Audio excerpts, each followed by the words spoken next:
Hi, my name is Dave Andrews. Today I'm going to show you how search engines are used. Let's go to our computer. I'm going to pull up the major search engine that most people think of when they think of the internet, and that's Google.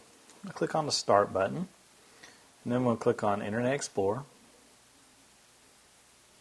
And to access Google, type in the address bar here at the very top, www.google.com.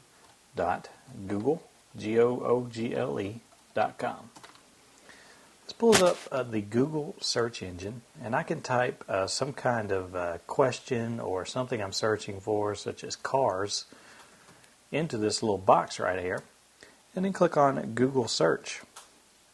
And that will return a list of websites that have information about cars.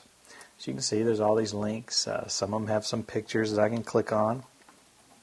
And basically, the Google search engine has copied pages that have details about cars, and it provides me with a link to those pages. So if I just click on this one right here, for instance, I'm going to that page right there about cars.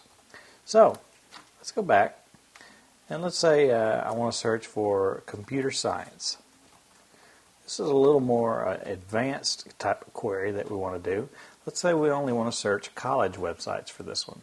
To do so, type your query, and then space, and let's type site, S-I-T-E, edu for educational. Say Google search.